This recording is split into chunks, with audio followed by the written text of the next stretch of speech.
Hello, David McMillan here, with another of the since removed, almost banned, you could say, Shaun Attwood weekly coronavirus lockdown chats. Yes, there were, I don't know, perhaps 8 or 9 of them. I've run one of them already, but here's another, and it's actually the first one we put out. Um, this will be, I think it was week one, in which we opened on, well, the meat and potatoes of isolation, self isolation, the new rules, what the position was. It started off kind of on theme, on subject, but as you'll find, it drifted off rather rapidly. And so we ended up spending an hour every week blathering on about just about anything that seemed topical. We made some effort to kind of not only keep on theme, but keep current. See how it stands up over time. Well, there it is. Fine. All right, go ahead. I'm getting messages from people all over the world asking about how to cope with self-isolation and the wisdom that prisoners have from their years of experience in such matters is particularly relevant right now. There's this wealth of knowledge that can be tapped. And who's the first person that I've gone to tap into this knowledge? None other than David McMillan. Many of you are familiar with David from the True Crime Podcast. If you are not familiar, he is the most reoccurring guest in the True Crime Podcast series. 8 podcasts have been filmed, averaging at least 2 hours each. So we got 20 hours of content, and the link is in the description box below this video, as is the link to David's channel. David has been incarcerated or up to no good in 5 continents, was the first Westerner to escape from death row in Thailand. And all of these stories are detailed in the podcast. So, David, thank you for coming on. Thank you, Shaun. This is the first of a transmission directly from my house, and I try to limit the radio waves coming out of my place because it generally used to interfere with the police listening devices that were placed there. But those days are long gone. But you're right when you say if you need to know about incarceration, imprisonment, I've got rather too much experience on that. So ranging from the dungeons of Karachi to some rather plush places, not just around Europe, but in Australia too, where the greatest, lack of anything might be some sun cream for the swimming pool. There was J Division in the old Pentridge. They pulled it down, of course, around our ears. But no, people... I understand people's concerns and questions, and also they're desperate for something to watch. There's that drone, isn't there, in the background of our dear BBC's rolling news, which is kind of depressing to watch in a way. They don't want to do fun stories, or, where are those comedians that should be standing up live from the morgue, doing backstories on the corpses? I think it'll be a while before we'll see those. But still, so what sort of questions have you been getting? Questions like, I'm freaking out, I'm at home, I can't leave the house, I'm just so bored right now. How can I, make this time pass easier? How can I get my stress level down? Not from the kind of level of people who have been, incarcerated for years, such as yourself. How many years total behind bars have you done? I suppose about 19, really, quite a bit. And most of that waiting for trial or waiting to escape, depending on what the options were. But, most prisoners who are awaiting trial really can't wait to get it over with. They really want the certainty of a sentence. I suppose, I suppose you'd considered yourself, Shaun, the option of fighting your case, perhaps hoping for a technicality, wishing the evidence, if such as there was, might disappear. But did you give that much thought? Yes. everybody grasps onto pipe dreams, and you cycle through these pipe dreams during your unsentenced period. And getting sentenced to 9.5 years was one of the highlights of my life because that uncertainty had finally gone. But even with 9.5 years, that somehow there was an upside. Absolutely, because that uncertainty, when you're facing a life sentence, it just gnaws at you, and it's worse than all of the conditions because there is the possibility, with your fate being vested in the hands of a few people, prosecutor, judge, your lawyer, there's the possibility that you never may see the light of day, and that is just No, that's especially in the US, where that can happen. The further south you go, the worse it gets. And you're in Arizona, which is not exactly north, is it? No. Okay, so I will be dealing. I mean, some of the viewers will be people who actually got trapped in some location where they can't go from. I've had friends that are stuck in other countries, and for the first time, not behind a jail, or people who are not really with their families, and they're used to them. That's what they're accustomed to. So I suppose they'd look to prisoners, but just generally, we should keep in mind that any advantage there might be in being in prison to have time, as you probably know, is not so easy to get. I mean, the first thing a prisoner really wants is actually not isolation, but he wants his own cell, and that's very hard to get. I heard from somebody I know in Long Lartin prison, who's on a ACAT section, and that means he's under high security, and the whole prison just now is effectively on the real lockdown, not the pretend one we have in the outside world. So for 23 hours a day, they're locked up. They get out for an hour, during which time, well, it's not really an hour. It's an hour in guard's time, which is about 25 minutes after they scratch themselves and open a few doors. They're told to take a shower and make a 5-minute phone call, and that they do. So there's some of those quite stern conversation you can imagine in a double ACAT about who gets to use the phone. There's no Netflix. No, there's no Netflix. In fact, the prisoners have 9 channels, and they're pretty heavily filtered. I remember buying a sneaky Freeview box in a couple of places, which is good. But I really battled to get my own cell, and I did that in Wandsworth, which was, I say that with worth mentioning because it's very difficult to get. I had to befriend the psychiatrist there. Not throw on a mad act, but she was a big butch, rangy girl who was a nurse in some battlefield somewhere. So, let's be friends and talk about the old days. Anyway, we got along well enough, and I got that. But you always live in fear that door will open and some freak will be wheeled in just for the night, Shaun. We'll get rid of it in the morning. Like hell you will. So, just to interrupt yes. there 1 second. And you were recently in Wandsworth because after escaping from death row in Thailand, they were trying to get you back to give you the death penalty. They were, after an uncharitable 25 years or near enough to it. I was arrested and held pending extradition.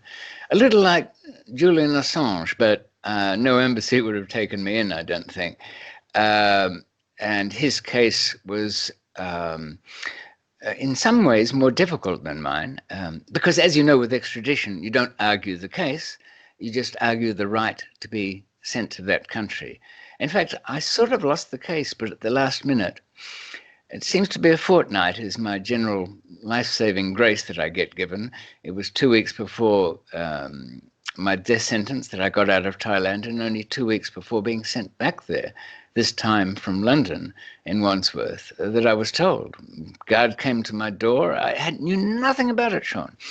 I hadn't known that Thailand had withdrawn cowered away because somebody, I think, said, well, we've got a technical win, but what happens after all our guarantees when he's back there and the guards kill him, which they will do?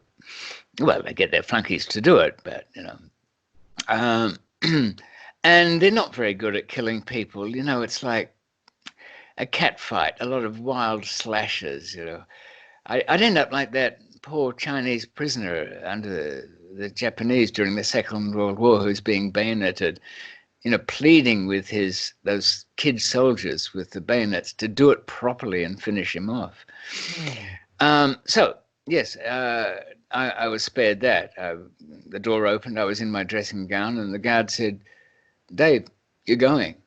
A very ambiguous thing to say to somebody who was heading off for Thailand, potentially. But so I took some books, got changed, and I think the box set of The Americans I was watching, and headed off. But getting back to our point here, I've been accused of drifting off into down paths. The reason people want their own cell is just for the peace of knowing that you don't have to entertain the guy on the upper bunk or lower, wherever it is. And a good cellmate, I suppose, like if somebody's isolated with somebody and they think, oh, this is great, I'm stuck here in the house, but I'm with my best friend. Well, Shaun, this is not going to come to a good end. For those poor people throughout the land and the world who are isolated with their best friend, they won't be a best friend after it's all over. They may speak to each other, but only as major belligerents do after a long war. It's just to set the terms of the truce that no blood will be spilled. No, there's a bit of an art to picking a cellmate. At times when I was compelled to share a cell, I would await the bus as it arrived with the new intake, and I'd be standing with a couple of the guards, and they'd know what I was up to. I'd be eyeing them off, and you know what I'd pick? What type of person? The biggest loser I could find. Somebody who looked friendless, but looked clean, didn't need hosing down or anything. And I'd give him a little speech, and I'd say, fella, you're in luck. You're coming into one of the richest cells in the place. My cellmates and I, we eat well, and so will you. But you're not allowed to speak when you eat. You understand that. And your toilet hours, well, we'll tell you all, when you're allowed to use the facilities. You have no friends, by the way. If you think you have friends, go and see them somewhere else. Weekends, we'll give you the drugs, but you stay inside the cell and use them. We don't want the usual thing where you're going up to the guards and being all pelly-like because you're stoned off your face on Rohypnol. But even I preferred more time to myself, and okay, there were limits.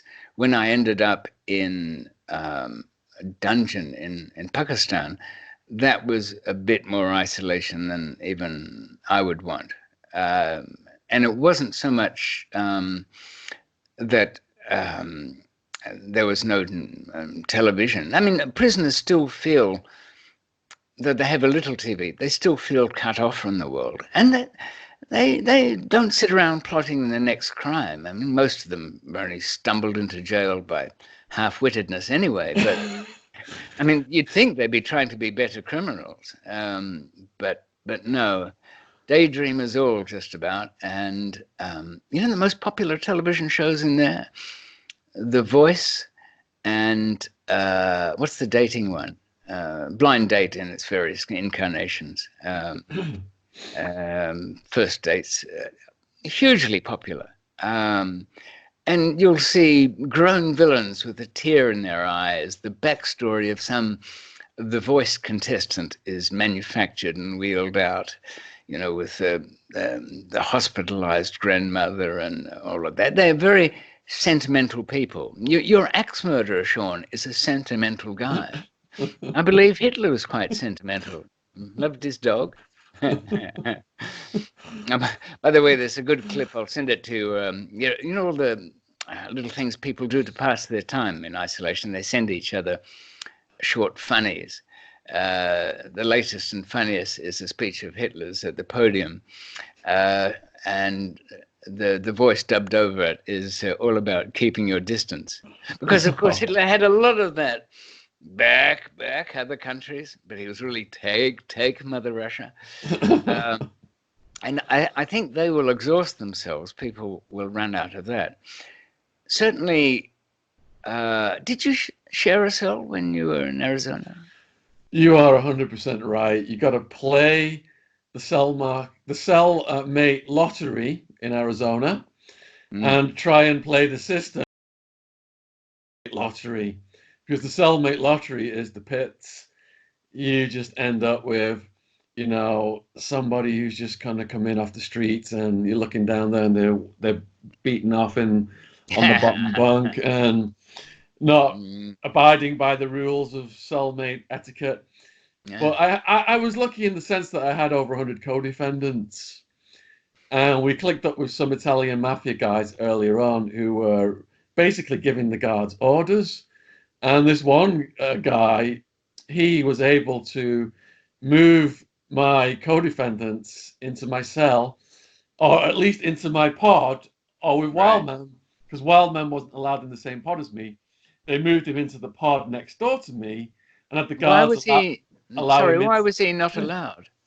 Because they said that we were the leaders of the crime syndicate, and they put a do not house together on us because they felt that we would be influencing the other co-defendants not to cooperate.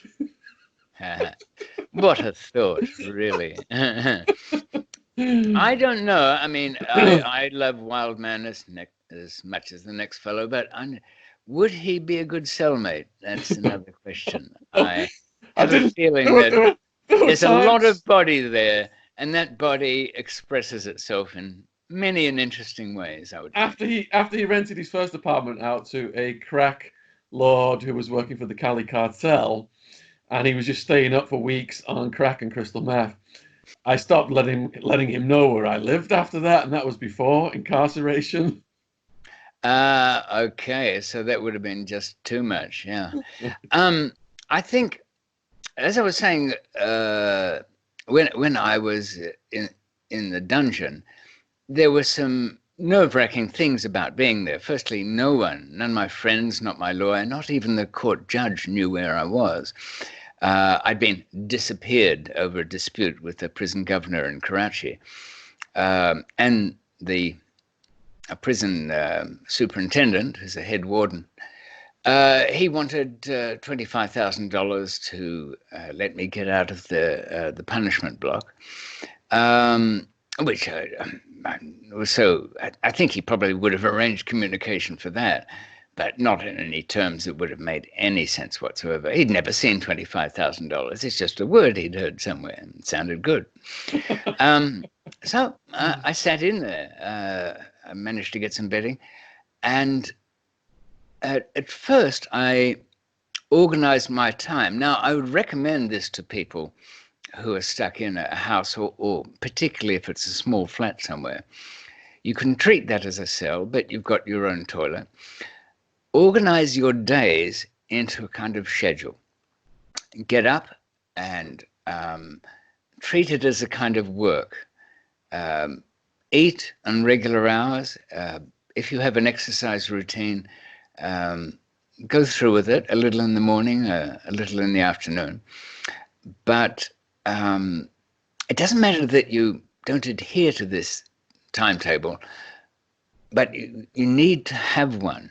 I think these form in most people's minds anyway, and probably certainly the one about exercise.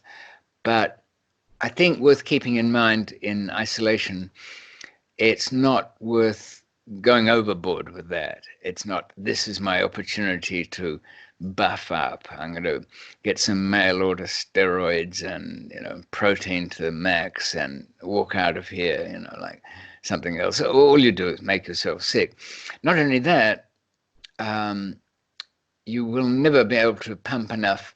Well, you won't have a lot of iron, probably. You'd have to strap all those books like you have behind you and get a broomstick handle and make a set of weights out of them. People have done that in prison. You know what they use? Those 5-liter plastic bottles that are full of cleaning compounds for mopping the corridors. They get filled with water and the broomstick handle. But it's an item that you're not allowed to have, so they have to keep replacing it after it gets taken from them. But I was going to say that somebody on isolation who's not used to it shouldn't become obsessed with an exercise routine. They'll probably never get enough endorphins out of anything they do there to be worthwhile. And I think it's missing an opportunity. Don't you think there's better things to do with your time, if you have that much? And I think too, not to get trapped into what prisoners don't have, but this, well, unless they've got one of those tiny thumb-sized phones secreted about their person, not to spend all day rabbiting on to half-wits, just filling in the time, and or making new friends through the great portal of the web that you'll come to hate sooner or later anyway. If you meet a lot of strangers on the web, why don't they have any friends of their own to annoy? There's usually a pretty good reason for that. But I have seen some of the. Have you seen those joke ones where it was something about British people? The best thing that we do is bugger all, nothing. And the guy on it's throwing away a journal, the book, the great book that he'll never write, and some great life's ambition. I think, don't you, that the isolation ambitions should be a little limited in scope, nothing too grand. I'd recommend designing things. Most people have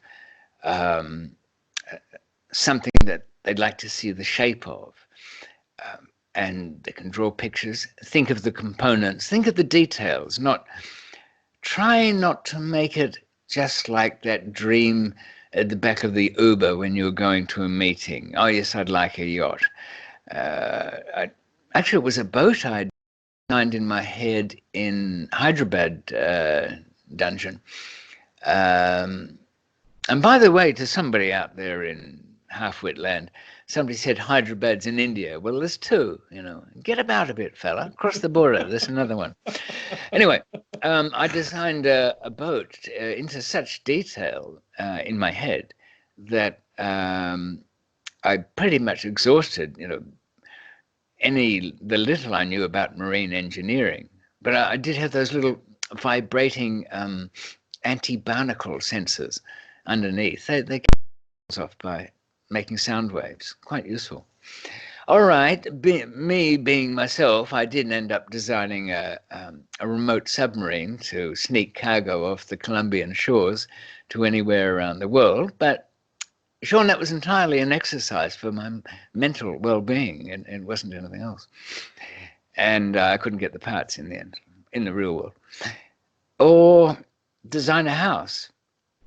Now, this is where I think people will know, without anybody such as yourself having to tell them, that they're going too far with this kind of thing. Designing a house is good. Decorating is good. Yes, even some imaginary paintings on the wall. And a dining room table. You'd have some people there. In fact, I'd like that sort of person there. Or a figure from history. Or an imaginary girlfriend. Design exercise turns into a thing where Einstein's drunk and the girlfriend's taking her clothes off and saying things that shock you. I think it's time to move on to another time-using occupation in this. Writing, I guess, is all right, but it's a very disciplined thing, as you know, and I'm pretty lazy about it, and I hear you dictate everything anyway. So I don't think the kind of discipline that somebody doesn't already have should be hoped for. It'll only end up in disappointment. Okay, you could, just for your own entertainment, you could sketch out some plot idea, but frankly, viewers, it will be derivative and a Jack Clancy, or it'll be a 50 shades of a kind of, is that an orange? No, nowhere near a grey anyway. So the design ambition shouldn't turn into just wild fantasy. A lot of prisoners really, apart from pointlessly killing time, also have just delusional fantasies to occupy their time. So a certain amount of self-discipline is useful there. Of course, I suppose this has been really quite useful to you because you got stuck behind a camera anyway, haven't you? In an isolated sort of way. But let's see, I did make a couple of scratchy notes about that. Yes, okay. You know what I found? I was writing down, Shaun, of these things that'd be useful stuff to do, you know, like a Zen garden or grow an avocado tree. How long's that? Is it 7 or 14 years? I can't remember. And scratching through those. But I thought, well, how much self-examination of one's life should be done? And I think probably a fairly limited amount of time. People, I feel, would be happier setting achievable goals in something they had for a business idea. You know, run with it and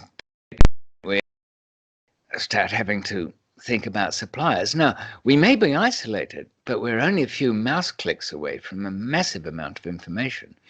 And that, I mean, if I'd have been online in prisons, you would have seen my fingernail marks on the door coming out, not going in. It would have been just fine. There's almost, what can we say of the internet? There's almost no question that can't be answered incorrectly or with misinformation. So perhaps, this would be a good thing. Fine-tune the skills at spotting misleading information, falsehoods. Watch a movie from, say, some different point of view. Think of, I'm so old now, when I see a movie, I look at the background. If it's a good production designer and a set, I'll think, that's expensive. You know, I saw a remake of Mildred Pierce, which is James N. from, is it a weepy? I suppose it is kind of. But I can't remember much of the plot, but it was so well shot that I really enjoyed all the background scenes. You can catch up on your old movies and enjoy that. Are you watching Ozark season 3? I haven't started because Jeanette's, I had to feed her on 2 to bring her up to speed.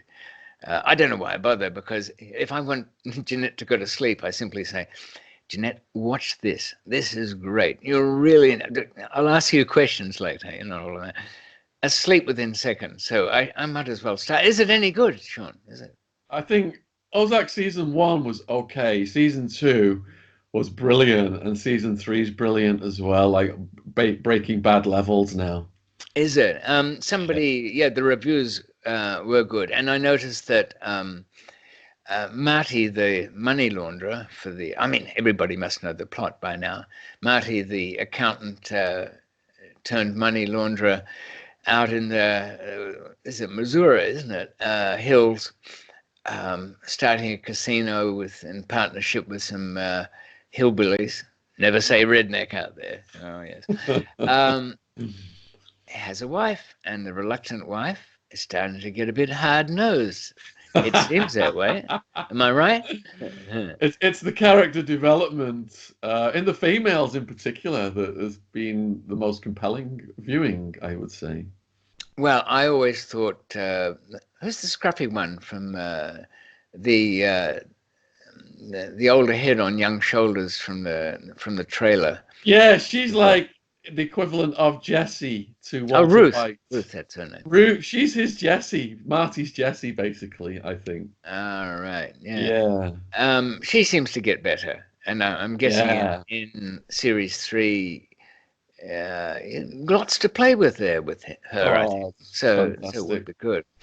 I mean, has this ever made you feel like you'd like to see a series on? And we've had Breaking Bad in that line, and Ozark, and there've been some other things from the other side, from the police side, which have been, good entertainment, but and lots of Spanish world cartel narcos and things like that. I think there's room for more of that kind of stuff.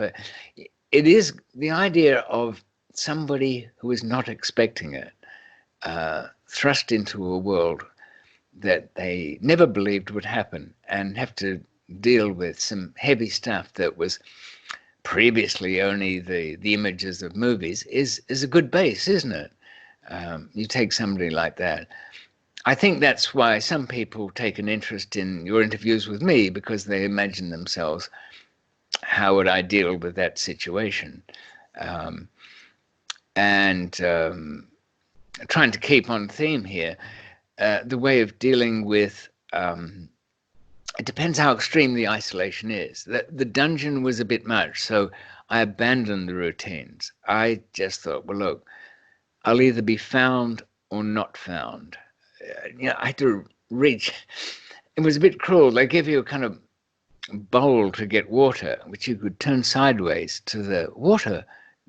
It was called a mudka. It's a big clay pot.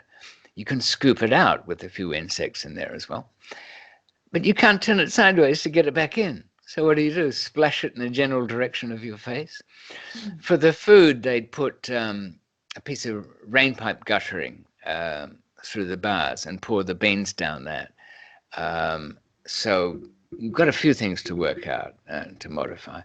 But it was so kind of full on isolated.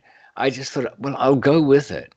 Abandoned the hours, just focused very on gathering as much of information that I'd ever remembered seeing, and trying to work that out. Now, did I go crazy doing it? Not any crazier than I am anyway, I don't think. I got out of there under kind of unusual circumstances. Just to cap it, say that I did get out of that dungeon. I was called up. I expected to be put in front of the prison warden again, and the pitch for money would have intensified, saying, we'll treat you like a hunger striker, which involves daily beatings and some other interesting things. But instead, my old friend, Lord Mirjan Magsi from Baluchistan, was there. He'd found out where I was, and he arrived in his tribal regalia with his armed men. It's a comforting sight, I can tell you, when you walk into a prison governor's office and find the prison governor bowing and scraping to a tall man surrounded by his own armed guards. You feel you're on the right side. But the old businessman in me told me that this probably going to cost me a bit by the time the day was over. In fact, Nurjan did say that. He said, look, I'm leaving today, but give the bastards some money, will you? Just a little bit. Nothing. Well, that wasn't. But I did get out of that in the end. But there are points of isolation when if people... It's a bit like this. Imagine if you let go of all the usual constraints of your morning routine, your workouts, your eating habits are all over the place. The only people who come to your door is the the ready meal delivery guy and your dealer, I guess. And even he stops coming after a while when you run out of envelopes to poke back out the other side. If you let go of everything, it'd be a bit like taking LSD or something. It could get away from you, and that state become part of your conscious state. I think there's some pretty solid ground to credit the idea that as human beings, our brains are always dreaming away all the time. But when we're awake, that's all we need is gathered up and sent to the various divisions: walking, visual processing, talking. Which, oddly enough, the talking section is a quite independent unit. You can't always rely. It'll say something, but how much we're in control of what it is another matter. If they want to get experimental like that, they should be very confident that they've got quite a firm hold on themselves to do it. It's not a good entertainment. Time will get away from you, and nothing productive will come out of it. I mean, look, your journal, your notes, grand business schemes, or all of the things you thought of during isolation, they might evaporate. But I must ask you this. When you were locked up, behind you, in a sense, were family, girlfriends, friends of different kinds over the years, people you'd been in business with on one level or another. Did you kind of mentally line them up and reevaluate them? Yeah, I think having lived such a fast-paced life, I'd never stopped to contemplate in that manner. And it's almost, you've got all this time on your hands all of a sudden, and it forces you to go inward and review your life. And I'd never done that before. And it's an interesting thing because having never done it before, you start to see these relationships you form with people and your various patterns of behavior over time, and identify the mistakes, the things you did right, and you wonder, what if I did it this way? What if I did it that way? And this review just constantly goes through your mind. That's what I found anyway. And in my situation. Did it change your view of some of those people? Yeah, absolutely. I was just taking everything for granted. But once you look at things through a more critical and sober lens, I mean, I was partying for over 10 years, and the club drugs had put a cloud in my head I didn't know was there, that had scrambled my decision-making processes. So once that cloud lifted out of my head, and I looked back as the sober person, looking back at the insane party person, first of all, I couldn't believe that I was still alive. And just look at the things I did and that my friends did, I saw the insanity of our behavior. I was attracting people as crazy as me. We were all reinforcing each other's Of course, that wackiness. happens.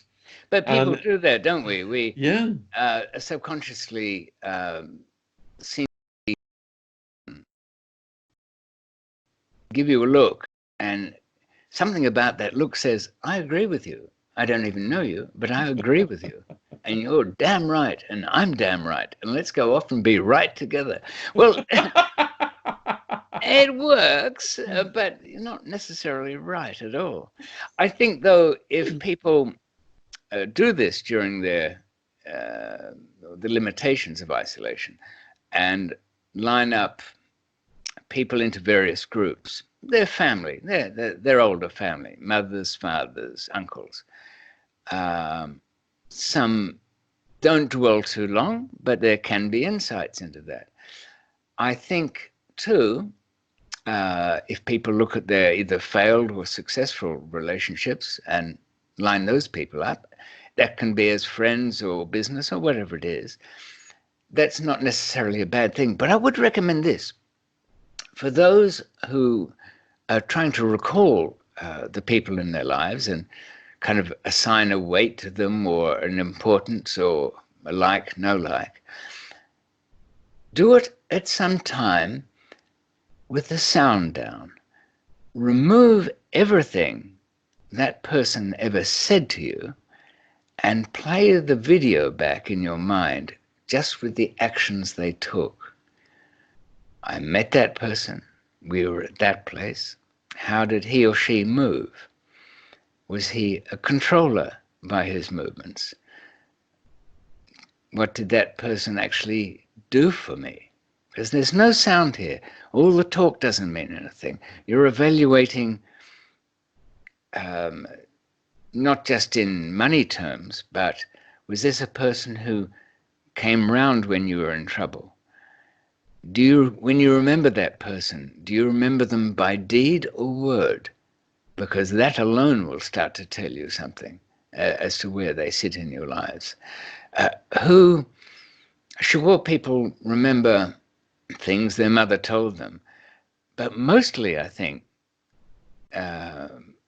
providing it was a warm and close relationship, what people first remember about their mothers is being held by them. They'll remember their mother's physical self and their caring and how they prepared food, or the look on their mother's face when she gave that food. So that might be a good place to start. For somebody evaluating the people in their life, don't say to themselves, well, I'll deal with all the horrible stuff first. No, teach yourself to look at people without their words, which don't mean much, and more with their body language and gestures. I think, isn't there, there's a couple of people who've taken quite some study of the phenomenon of how people move around each other with not just body language, but the interactive things, whose hand comes out first, which was the guiding arm in the room, who handed the tool to the next person, who shared the object, broke the bread and gave out, and to whom. And the studies have generally found to be the case that a room full of complete strangers can be watched by camera or some such, without any sound or hearing any of the words, and predictions can be made with very high accuracy as to which of those people will pair up or meet up or form associations, or even it can be done in the first 5 minutes, who will talk to each other. So having the sound down in the review of one's life is probably a good thing, or certainly part of it, because the rest doesn't mean an awful lot. I suppose too, if somebody's had a very busy life or busy days, they should look back and perhaps, as you must have done from Arizona, at who are my friends and who are not. And the easiest way to do that, of course, is who was there for me and who wandered off. And that's a pretty quick one. There's nothing. I think perhaps we should run a little program for people who want a fast track assessment of those around them. We'll set it up so their friends anyway get the belief that they've been arrested for something. Let's not make it too forgivable. It's got to have some slightly dark element. We won't go the whole hog, give them the pedo background with people saying, I knew it.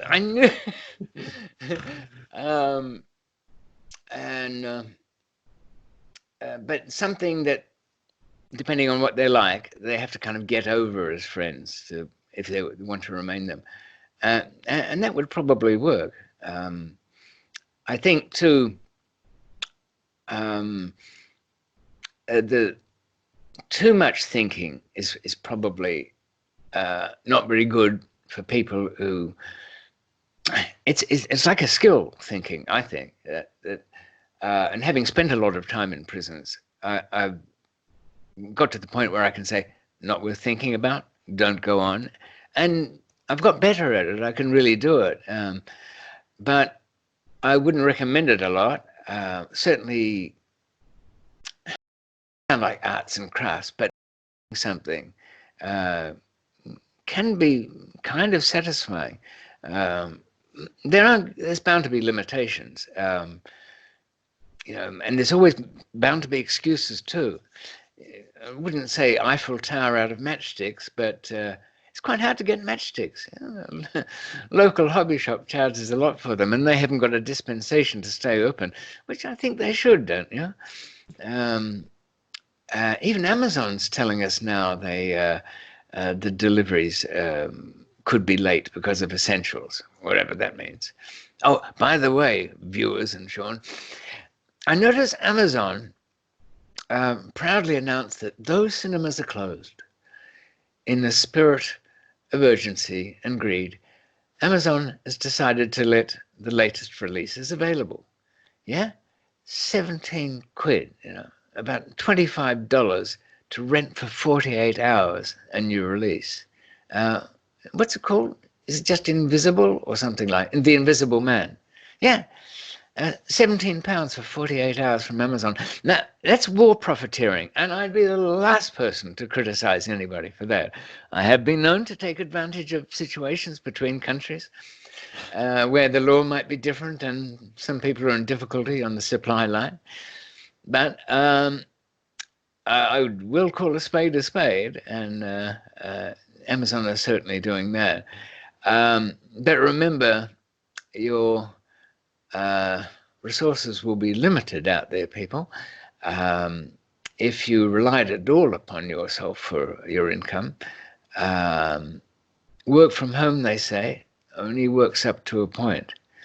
I think within office politics, you can be stabbed in the back from home quite as easily remotely as anywhere else. And the true schemers, I don't want to alarm anybody, but when the conference call ends, don't leave it at that and think, that's right, they said nothing tomorrow, get back touch Wednesday. Fine, I'll do some gardening. Wake up! You know what's going on that Tuesday? The high flyers, your new bosses, the ones who are going to bounce you when you get back to work, they're all scheming together.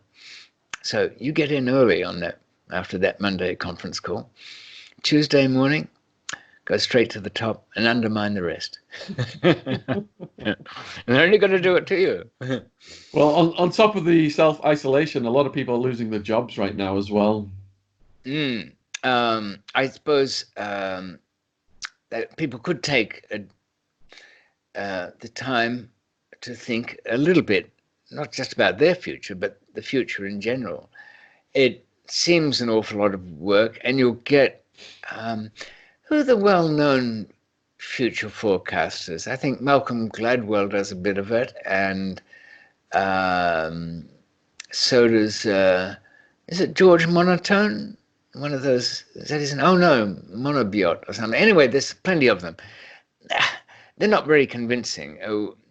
What you really want is a future forecast about 10 or 15 years. If we go too far forward, well, we're all out of a job anyway, aren't we? But I think there's still lots of recruiting for nerds, isn't there? My daughter, that's her business, is recruiting nerds in computer languages that have very spacey names. They tend to, it's a bit like the world of physics, and subatomic particles that have names like not just quark, which is from that Irish writer James Joyce, but they have charmed particles and all of that. Well, computer nerds have kind of sub-specialities in programming that are incomprehensible. But if you want to have a reliable job, there's plenty of that kind of work around. So take on something that you can perhaps start a new career, but I don't know, Shaun, is this going to last long enough for any appreciable thing apart from a bit of time killing for a couple of months? What have your experts told you? The experts are giving me a spectrum of possibilities. What are they, lawyers? They are saying that pandemics last for a year plus, that they come in waves, that there are mutations, and that once our first wave has peaked, it could go off and be dormant somewhere, reside in another part of the world, come back mutated, and it could have either gone to a more lethal form, but killing off everybody would not do it any good in the long run, or it No, there's could, nobody to pass it on then, is there? Yeah. or it could go to a more mellow form to better assimilate with the population. But we saw with Spanish flu, if we're having that comparison, wave 2, 1918, was the lethal form, killed tens of millions of people in a year. Yeah, and it really came from some Kansas Army training camp, I believe, in both cases. Wave 1 and wave 2. That's the main theory, yeah. But of course, that's the trouble with trying to assess these things. We are reliant upon what records were taken at the time. It's a bit like the testing. If everybody was tested, we'd have a damn good idea. If we'd have mass testing in, I don't know, 8 weeks ago, a month ago, and yesterday. But we've got nothing like that kind of reliable data. So even that mortality rate of 4% who contract it die, there's actually nothing much to back that one up. Should we more rely on the more general historical effects of these kind of things and say it's more likely 2 or just under 2 actual death rate from the thing itself I'm talking about? It's easy to push the weak off a cliff, isn't it? So they're going to they get swept aside anyway. I suppose there's been conspiracy theorists who thought, well, short-term pain, but long-term we clear out all those old bastards from the gumming up the National Health Service and so on. At this point, I need to remind the viewers that your nickname bestowed upon you by other viewers is the Grim Reaper's appointment keeper.